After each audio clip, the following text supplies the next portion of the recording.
माननीय सदस्य जयराम कुमार महतो जी।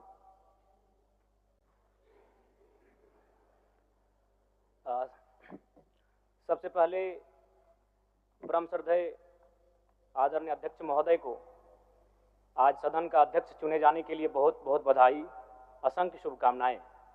और आपके पोशाक से शायद परिचित हो रहा है कि आपने कुछ खोया है, और ये सदन के साथ साथ मैं भी आपके इस दुख की घड़ी में सहानुभूति प्रकट करता हूं। अध्यक्ष महोदय, तमाम विपक्ष के साथियों ने विशेष बात को रखा कि जो सरकार होती है संभवतः उनसे अगर कुछ त्रुटि हो भी जाती है तो उसके बचाव में खड़ी अपने आप को पाती है। तो इसलिए अगर आप वास्तव में अगर झारखंड राज्य की समस्याओं से परिचय होना चाहते हैं तो आपको विपक्ष में बैठे और नए विधायक जो चुनकर आए हैं उन्हें आपको बेहतरीन अवसर देने का प्रयास करना होगा।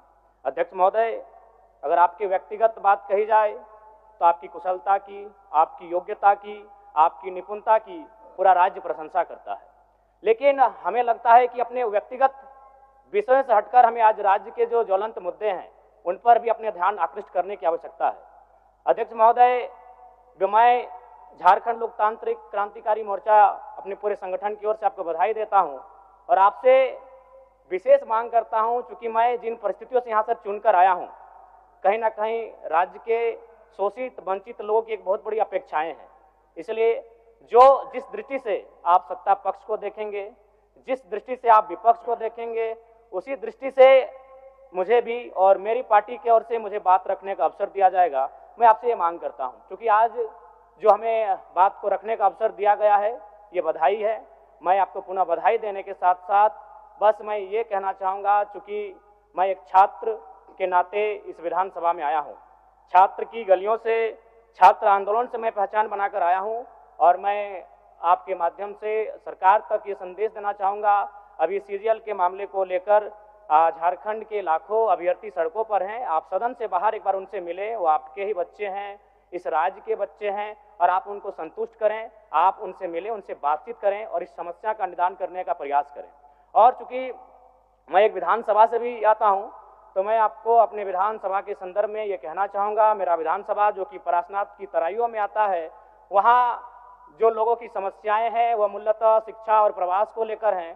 तो आपसे हमारी मांग होगी कि वहाँ शैक्षणिक हब में हमारे विधानसभा को तब्दील किया जाए, और साथ ही जो प्रवास की समस्या है, मैं इसलिए इस विषय को कहूँगा, मैं थोड़ा समय लेकर, कि आज देखिए इस सदन की बात करें तो कहीं ना कहीं हम लोग एक परिवार हैं और परिवार के नाते आज इस सदन में बैठे हैं।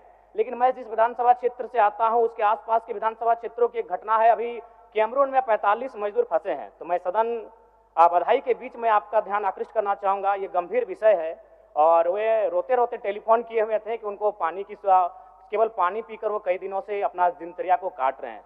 तो मैं आपसे चाहूँगा कि इस विषय को गंभीरतापूर्वक लें और उस दिशा में आगे बढ़ें, और इस राज्य का 24 वर्षों का ये राज्य, उस राज्य को हम लोग आगे कैसे लेकर जाएं, हमारी क्या भूमिका होगी, उसमें सदैव आपके साथ खड़े हैं। पुनः आपसे यही कहेंगे कि हमें समान अवसर दिया जाएगा अपनी बातों को रखने का। बड़ी उम्मीदों के साथ हम लोग यहाँ तक आए हैं। पुनः आपको माननीय अध्यक्ष चुने जाने पर बहुत बहुत बधाई, बहुत बहुत शुभकामनाएं, और साथ ही साथ आपने जो शायद अपने पिता को खोया है, पुनः उसके प्रति हम ढांढस, शोक, संवेदना व्यक्त करते हैं। धन्यवाद। जोहार। झारखंड के तमाम शहीदों को नमन, वंदन। जय झारखंड, जोहार झारखंड।